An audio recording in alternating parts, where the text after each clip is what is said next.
За манай улсад аялал сургаал болон албан дипломат ажлын шугамар зорин ирж байгаа гадаад улсын ихэнх иргэдийн дийлэнх нь за хамгийн ихэнд Улаанбаатар хотын төв зэг буюу Жанжин Сүхбаатарын талбайг үзэх гэж ирдэг. За гэтэл өнөөдрийн байдлаар нийслэлийн төв талбай 2 дахь Нарантуул цамхт болж худалдаа 8 эрхэлсэн иргэд болон адуу тэмээний шээсээр дүүрсэн юм нөхцөл байдалтай харагдаж байна.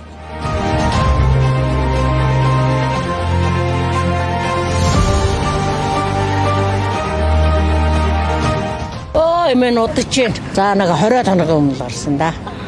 Өмнө жилүүдэд та зардаг байсан юм. Зардаг байсан. Зөвшөөрөл ядгүй маа. Тэгэл одоо яг нэг онц орлого ороод байхгүй шүү дээ. Би чинь жижиг юм зарж байгаа учраас тийм учраас тэгэл яг тэгэл хөөгдөл тугдаал явж ил байд. Одоо энд зогсоод юм зарж байгаа хүмүүс зөвшөөрөл авсан хүмүүс байд юм болов? За байхгүй. Ер нь байхгүй шүү. Бид нар ч одоо хаач зогсох юм блэ, хаач зарах юм блэ. Энийгээ зарвал бид нар ч ядахтаа нэг манивтээс нөхцөлөл нэг сайн зүүн юм гоолнохоо мөнгө тэгэл алан нийслэл мэтлээс тэг ингэ зөксөж барих тийм юм байдгүй шүү. Энэ мэтээр төв талбайд юм зарж аврах том асар барьж морь мал игнүүлэн уйж талбайг дүүргэсэн байгаа нь магадгүй хаврын улиралд иргэд чагсаал цуглаа хийхийг хязгаарлах гэсэн үйлдэл ажиллах юм а.